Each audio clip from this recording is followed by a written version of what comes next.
El objeto de este juicio tiene la finalidad de graduar, en este caso, la pena a imponer a Landaeta y Cardoso, que fueron oportunamente declarados culpables en el juicio que se desarrollara en su oportunidad. Hago esta aclaración porque esto de dividir el juicio en dos etapas, en una etapa en la cual se decide sobre la responsabilidad y en otra etapa en la cual se decide qué pena imponer, necesariamente una etapa está condicionada por la otra. ¿Por qué? Porque para poder determinar qué pena se va a imponer, uno tiene que encuadrar o tipificar o calificar el hecho. El hecho se fija en la etapa del juicio. Y ya en la etapa del juicio, al momento de dar las instrucciones al jurado para deliberar, se fijan elementos propios del hecho que luego van a influir, o mejor dicho, van a determinar la calificación legal. ¿Qué quiero decir con esto? Quiero decir que la calificación legal se exige al momento de la presentación del caso en el juicio. El fiscal tiene que decir cuál es la calificación legal del hecho. Al momento de pasar a deliberar al juzgado, se le dan una serie de instrucciones, entre las cuales se explica cuál es la calificación legal del hecho. Y posteriormente, con el veredicto de culpabilidad, se fijan esos hechos que posteriormente van a determinar la calificación legal. ¿Qué quiero decir con esto? Que en esta etapa no nos podemos salir o no podemos escapar de la calificación legal que se tuvo en cuenta en la teoría del caso de la Fiscalía al momento de presentar el hecho, al momento de darle las instrucciones al jurado y al momento de conocerse la decisión del juzgado. En este caso concreto, la teoría de la Fiscalía siempre fue la de que estábamos en presencia de un homicidio en ocasión de robo. Por cuanto en circunstancias de estarse desarrollando el robo al comercio que atendían el señor Iván Mariguín Valenzuela junto con su hermana y su esposa, ingresa Landaeta junto con otra persona y en el desarrollo del hecho se produce la muerte de Aida Mariguín Valenzuela a manos del señor Landaeta y con la utilización de un arma de fuego. Esto ha quedado fijado en el veredicto, o en mejor dicho en las instrucciones que luego fueron consecuencia del veredicto.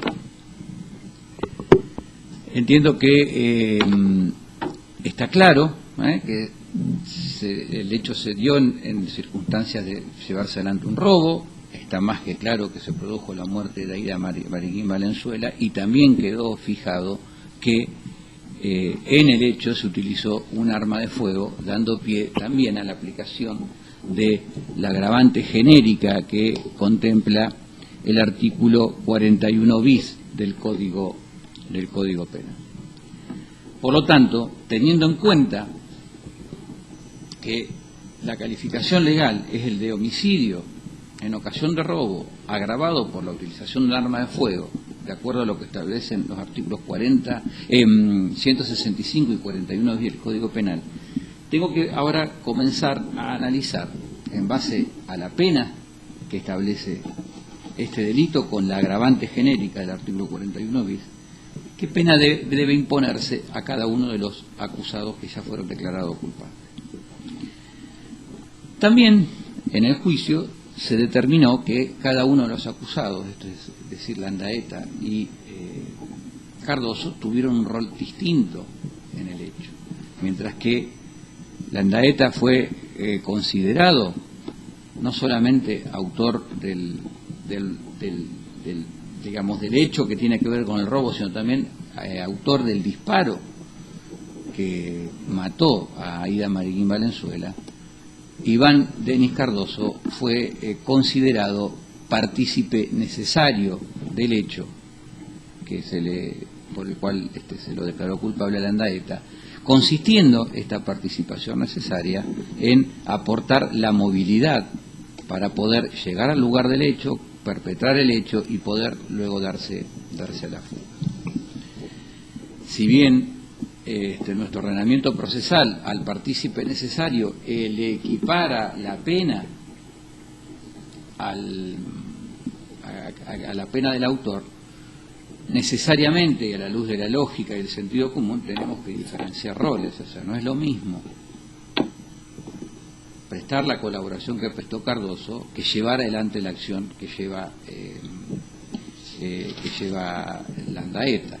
Si bien Cardoso, al llevarlo a Landaeta, asume el riesgo que podría suceder o las consecuencias que podían tener el hecho, lo cierto es que una conducta y otra deben merituarse de manera distinta, desde el momento del hecho en sí y también desde el momento de acuerdo a las circunstancias personales de cada uno de los acusados. ¿Por qué? Porque a la luz de los artículos 40 y 41 del Código Penal, que nos dan una serie de pautas para poder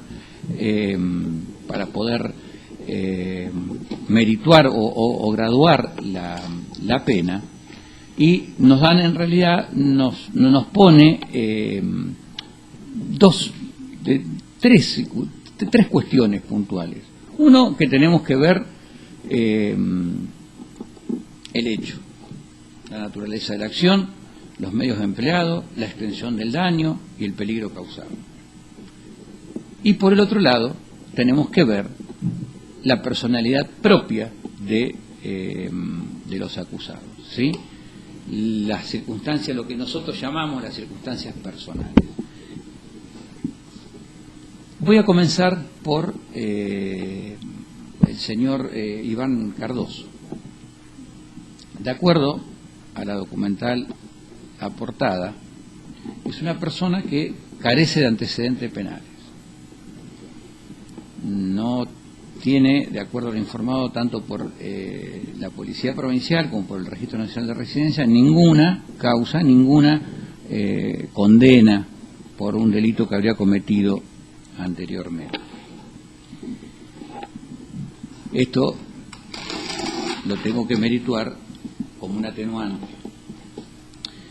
Existe un informe de abono que han tomado conocimiento los señores defensores respecto de Iván Denis Cardoso, al cual debo merituarlo como un agravante, ya que es una persona, de acuerdo a los dichos de dos vecinos, que no, por decirlo de algún modo, no bien vista en el vecindario. Hablan de que era una persona que siempre la veían armado, que estaba siempre tomando cervezas en la puerta de la casa, y que es una persona que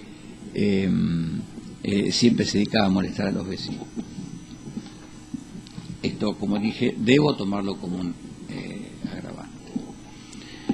Debo merituar, y también como un atenuante, dos circunstancias que se han acreditado a lo largo del juicio. Uno, su conducta procesal, a pesar de haber estado siempre en libertad, no surge del informe de reincidencia que haya cometido ningún hecho nuevo, ¿sí?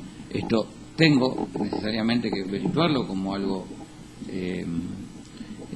como un atenuante, y también la juventud del señor Denis Iván Cardoso.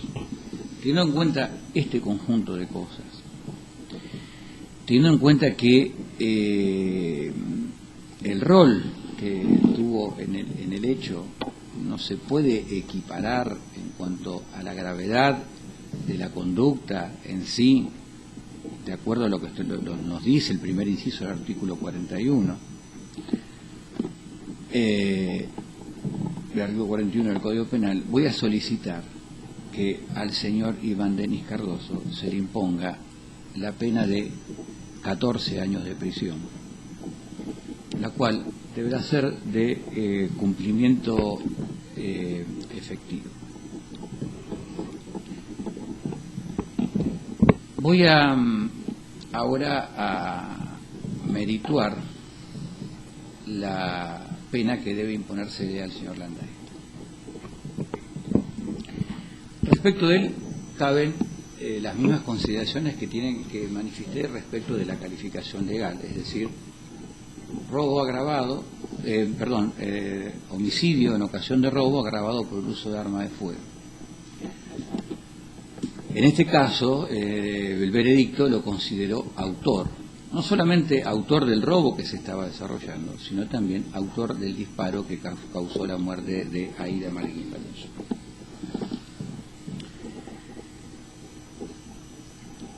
Voy a comenzar analizando la situación de Landaeta, que necesariamente la tengo que diferenciar de la de Cardoso, a la luz del inciso primero del artículo 41.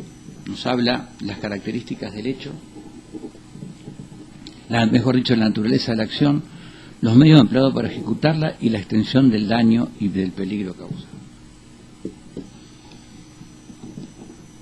El hecho o la naturaleza del hecho quedó fijada en el juicio. Es una persona que ingresó, que a toda costa quería lograr el desapoderamiento de elementos.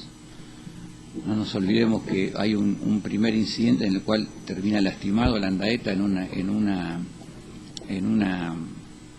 exhibidora de carne, que luego de eso logra que el señor Iván Marguín Valenzuela le entregue dinero que tenía en su bolsillo.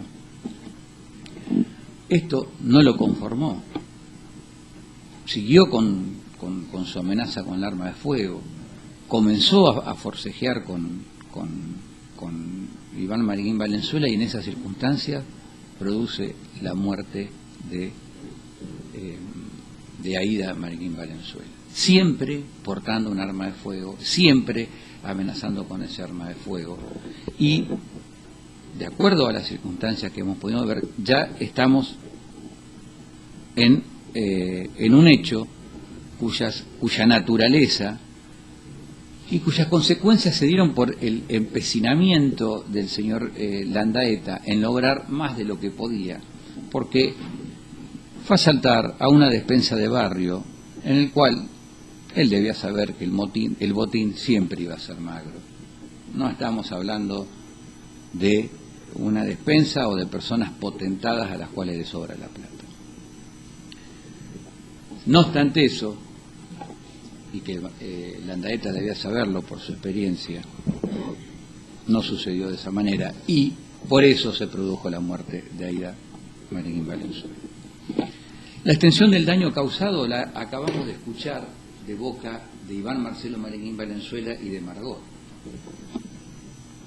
El daño no culmina con la muerte de Aida, es decir, con la extinción de la vida de Aida, más allá de que Aida era una persona soltera. Pero esta soltería la apegó a su familia. No tenemos que olvidarnos el efecto que ha causado la muerte de Aida en sus hermanos. Hemos escuchado a Margot y a Iván, en su sobrina Valentina, que al día de hoy es una persona que se encuentra afectada porque ella estaba presente al momento de ocurrir el hecho. Ella vio cómo mataban a su tía. Esto también tenemos que analizarlo. No le importó que hubiera un menor, igual siguió adelante. Y las consecuencias de haber visto cómo mataban a su tía, que aún hoy sufre Valentina. Lo mismo podemos decir respecto de lo que nos comentó Margot, ¿sí? En presencia de una persona que tenía o cumplía un rol preponderante en su familia. Y como conclusión o como corolario de todo esto, una madre de 87 años que tuvo que enterrar a su hija. Es decir, hasta estas consecuencias se extendió el daño de la muerte de Aída. Reitero, siempre debemos merituar el daño que causa un hecho con estas circunstancias, y sobre todo cuando hay una muerte. Respecto de lo que nos obliga o nos hace también merituar el inciso segundo del 41, y que tiene que ver con la personalidad del acusado.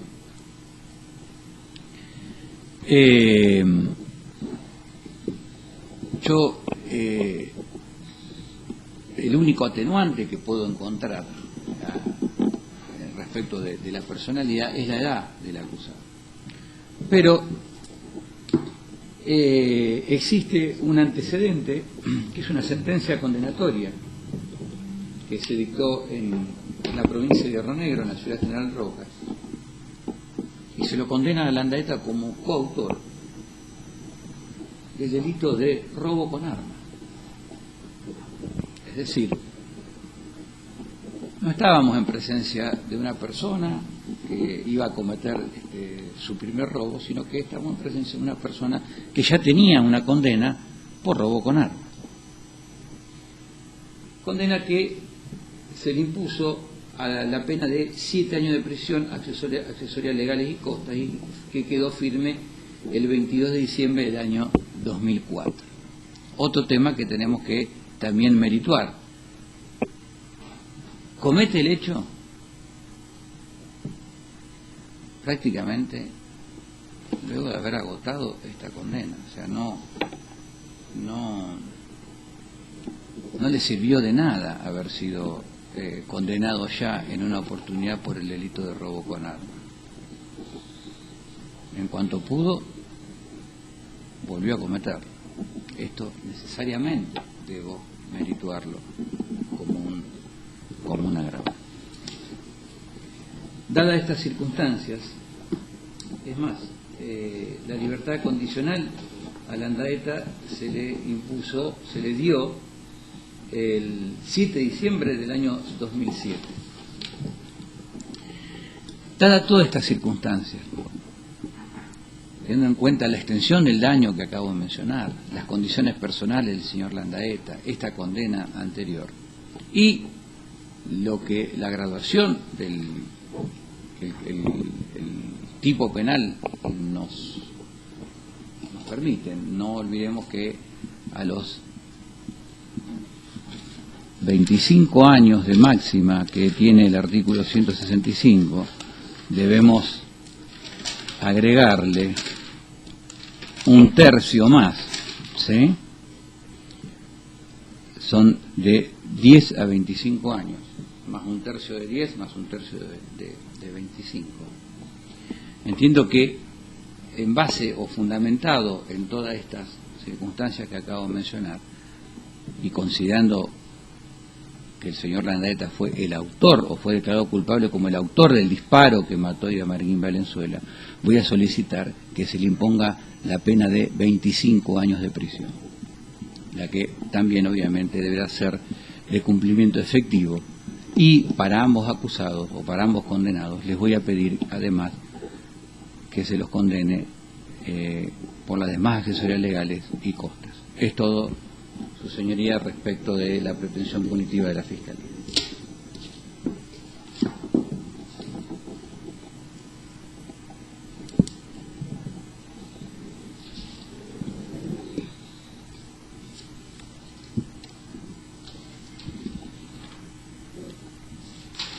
Sí, no sé quién va a empezar. Yo voy a poner el primer término, su señoría.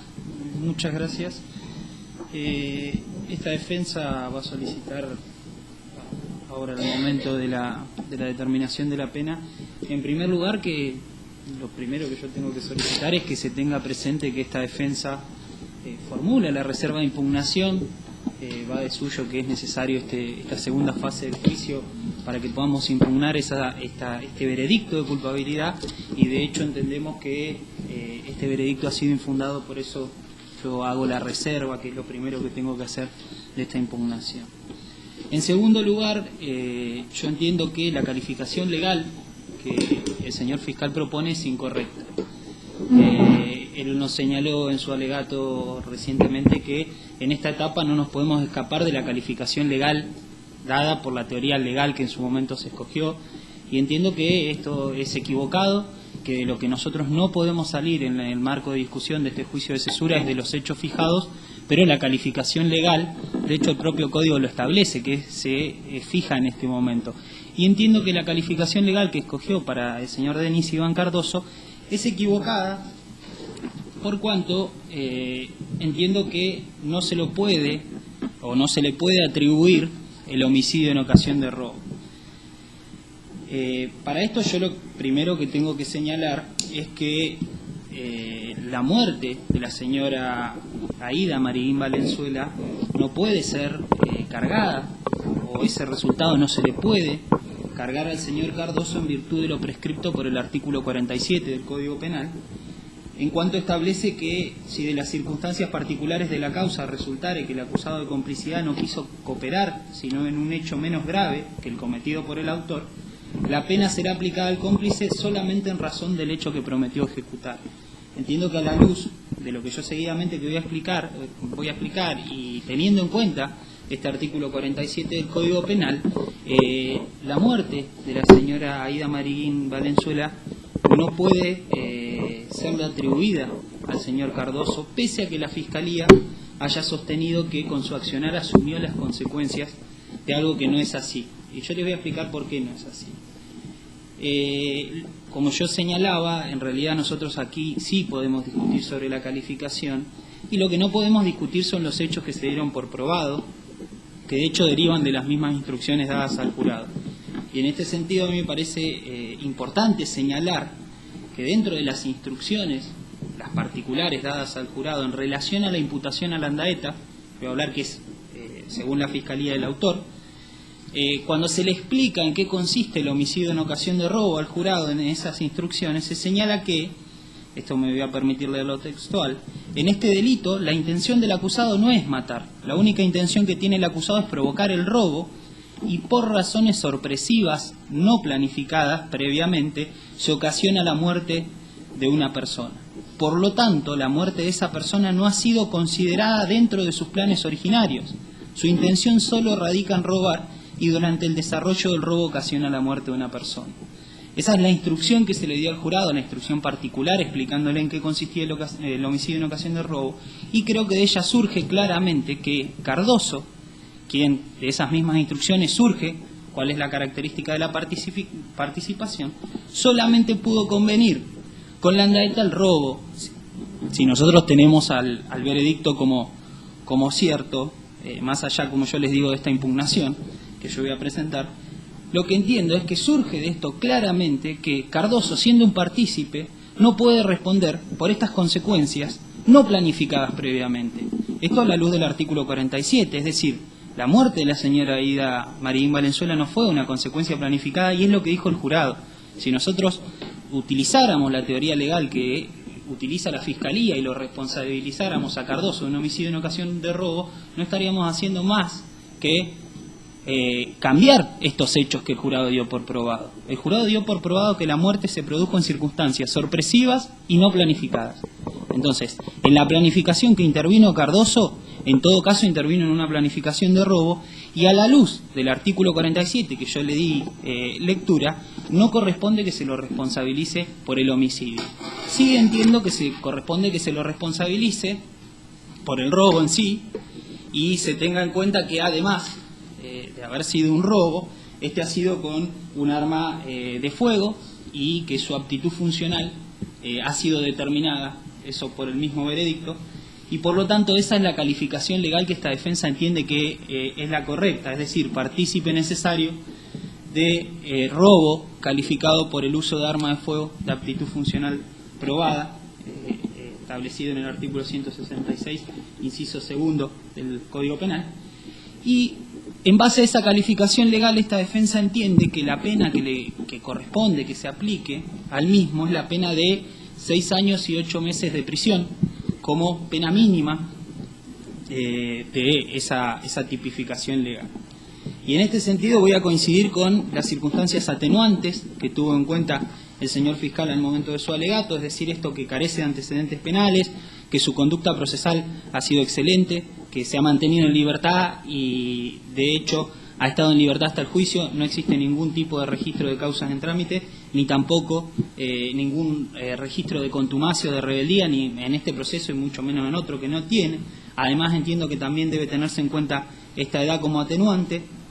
Además, entiendo que también debe tenerse en cuenta el nivel de instrucción, y entiendo que no debe tenerse en cuenta, esto sí me voy a apartar de lo que ha sostenido el señor fiscal, esta circunstancia que ha mencionado de los informes de abono y la información que de allí surge.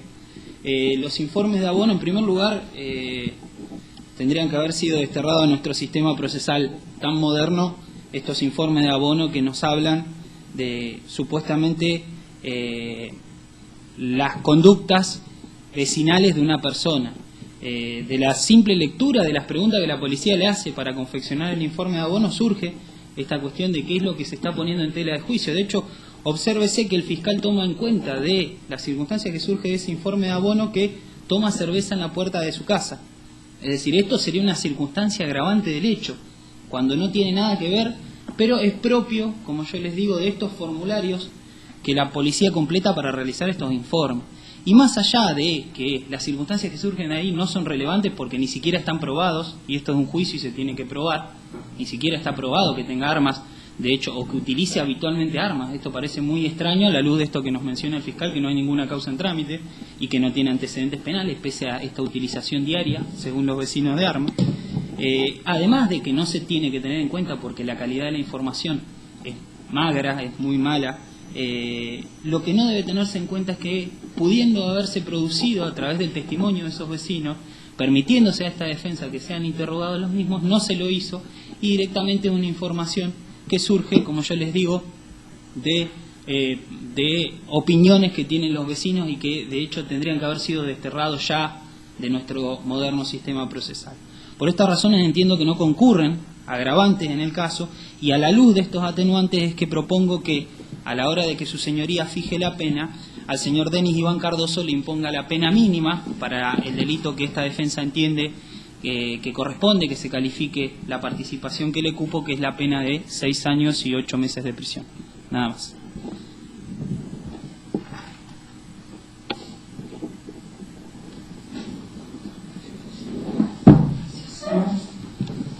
Doctor Bacaro.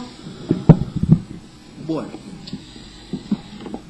primeramente esta defensa quiere hacer notar que llegamos a este juicio de cesura con una falencia básica.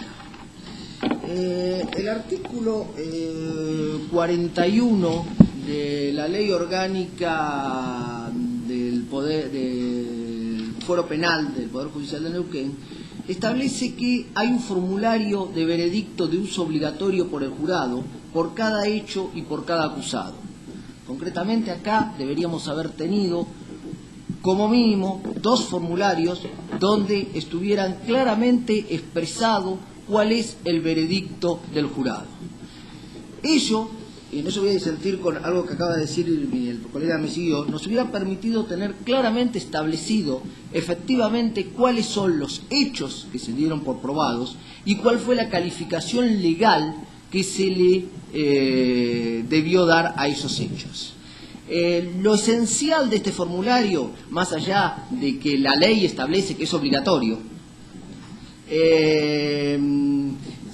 que está claramente en este libro del doctor Harfuch, quien ha trabajado especialmente el tema de juicios por jurado, expresamente destaca la importancia del formulario en el sentido de que es lo que garantiza que desde el momento en que cierra el jurado el debate hasta el momento en que el jurado hace conocer su resolución, esta resolución llegue a la sala de debate tal cual como se tomó en la discusión que tuvieron los jurados. En este caso ese formulario no está y esta defensa entiende que, faltando ese instrumento tan esencial, resulta imposible la aplicación de pena, porque nos falta el documento esencial que demostraría en definitiva la resolución del jurado. Ahora bien, suponiendo que subsidiariamente, entiendo que el tribunal va a rechazar esta postura, por lo tanto voy a pasar a analizar cómo en realidad lo que ha sostenido el Ministerio Fiscal al hacer la calificación legal del hecho no se condice con las instrucciones que se le dio al jurado. En vista de que no tenemos el formulario, subsidiariamente lo único que podemos hacer es referirnos a las instrucciones. Y no se condice fundamentalmente en la aplicación del agravante del 41 bis. ¿Por qué? Porque al jurado se lo instruyó, de acuerdo a las preguntas que se le formularon en las instrucciones que se le dieron, primero en el punto 1 se le pregunta si Aída Marigui Valenzuela está fallecida. En el punto 2, si Daniel Landaeta cometió un robo, es decir, si sustrajo el dinero al señor Marigui Valenzuela y este desapoderamiento se realizó en presencia y contra la voluntad de su persona. Si el jurado va analizando en este orden, hasta ahora estableció el fallecimiento de la señora y estableció la comisión del robo. En el tercer punto se le plantea si la sustracción se efectuó por el medio de un arma de fuego, lo cual implica que el arma, lo que se le preguntó al jurado es si el arma había sido utilizada para el robo. Como no sabemos, porque no tenemos el formulario, no sabemos cómo lo fueron contestando, debemos presuponer que el jurado entendió que sí. Si el jurado entendió que sí, nos encontramos que el hecho base que se estaba realizando era un robo agravado por arma de fuego.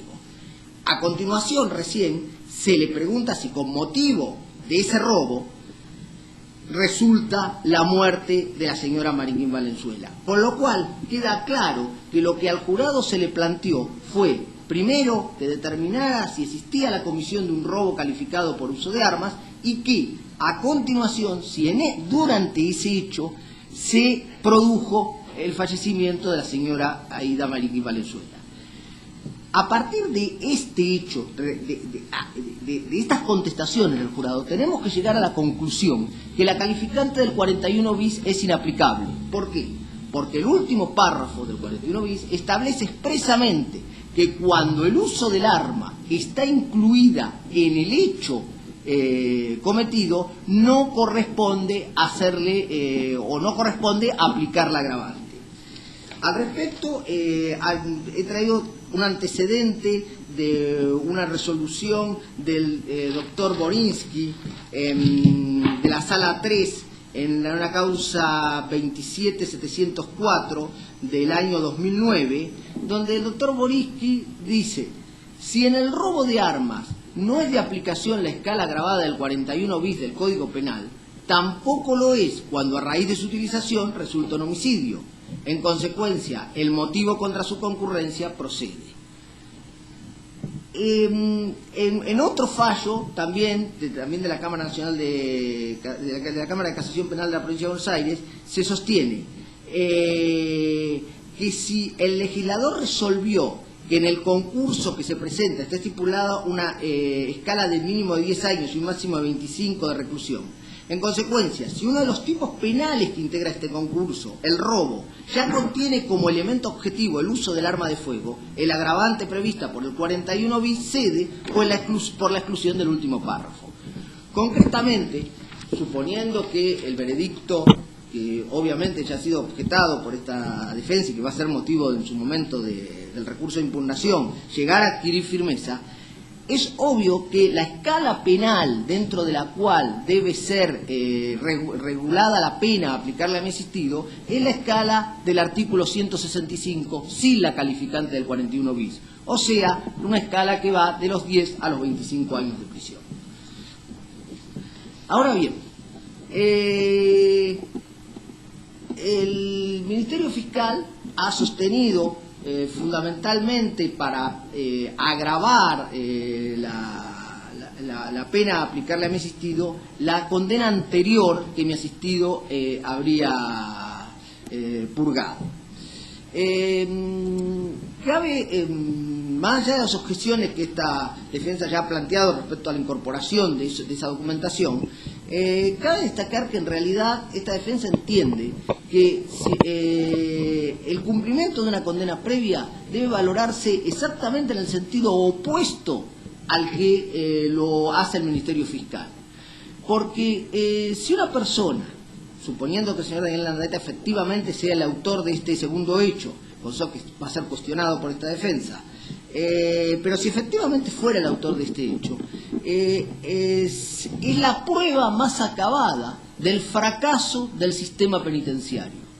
O sea, ¿cuál es el objetivo de la condena y cuál es el objetivo del sistema penitenciario? Es resocializar a aquella persona que por algún motivo ha faltado a la ley, porque por algún motivo ha quebrantado la ley. Por lo tanto, la reincidencia o la volver a cometer, volver a caer nuevamente en el delito, al contrario de como lo pretende sostener el Ministerio Fiscal, como que es un agravante, es un atenuante, porque no le podemos cargar a la persona que comete nuevamente un hecho después de haber estado sometida al tratamiento del Estado, el fracaso de ese tratamiento a lo que lo sometió el Estado. Porque en definitiva el que decide a qué tratamiento se lo somete, el que decide qué tipo de tarea se le da, el que decide qué tipo de tratamiento penitenciario, psicológico, psiquiátrico y demás se le hace a esa persona que ha cometido un delito, es el Estado. Por lo tanto, si el tratamiento fracasó, la responsabilidad del Estado nunca puede ser de la persona que está imputada del hecho. En función de esto, a lo que debemos agregar que el Ministerio Fiscal ha hecho en relación a la extensión del daño un amplio desarrollo en relación a la personalidad de la víctima, la cual yo entiendo que no puede ser valorada en función del daño. O sea, el daño es el haber privado de la vida a una persona, y no importa cuáles sean las características de esa persona. O sea, por más excelente que sea la persona o por menos excelente que lo pueda hacer la persona, el daño es el mismo, el daño es la privación de la vida. No podemos decir que es más malo matar a una persona buena que a una persona mala. Entonces, más allá de que reconozco, por lo que han dicho acá sus familiares y demás, lo excelente persona que era la señora Valenzuela, ello de ninguna manera puede ser valorado en el sentido de ampliar la magnitud del daño. Por todo lo expuesto, esta defensa va a proponer que, de quedar firme el veredicto y deba fijarse una pena, que esta pena sea de 10 años de prisión, que es el mínimo previsto para el hecho acusado. Señoría, una aclaración a la petición que hice yo cuando pedí que a ambos acusados, aparte de la pena, se le impusieran accesorias legales y costas. Quiero hacer la aclaración que respecto de Landaeta es aplicable el artículo 50 del Código Penal, que tiene que ver con la declaración de reincidencia.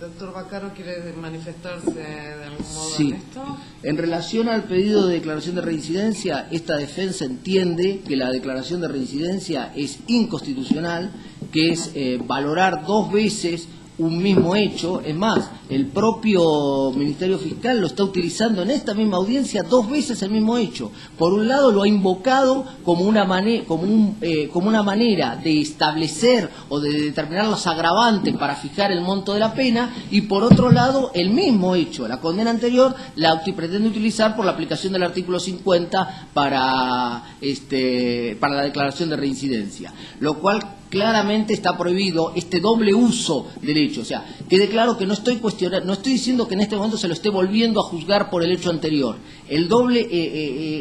La violación al doble uso es que el mismo elemento probatorio se lo utiliza dos veces para agravar la misma pena que se está solicitando.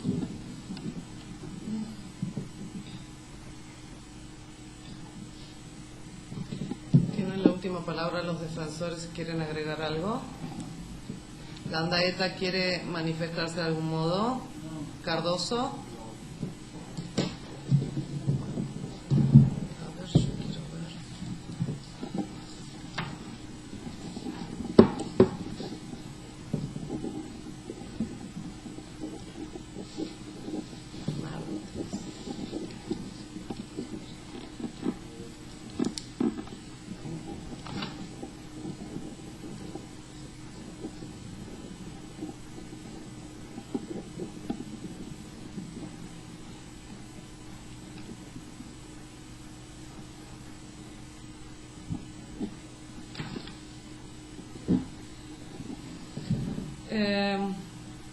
Bueno, la discente va a tomar del plazo legal de la deliberación.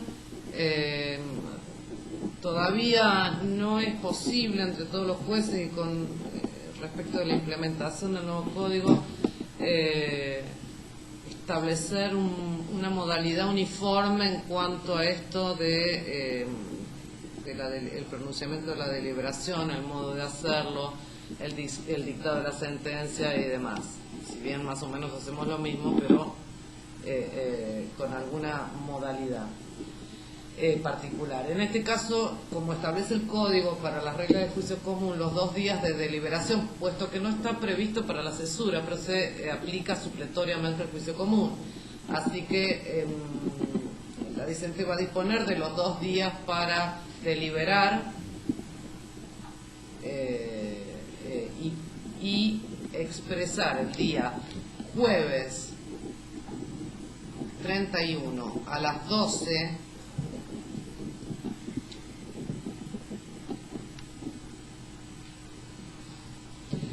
el fallo final en forma oral, con una relación sucinta de los fundamentos, cuestión que a partir de esa fecha yo diré qué día, ese día, el jueves 31, diré qué día va a estar la sentencia ya firme, que no se va a extender más allá de 5 días, pero por allí es menos. Por eso tengo que ver en qué grado de preparación va a estar. Por supuesto no va a extenderse más allá de los 5 días.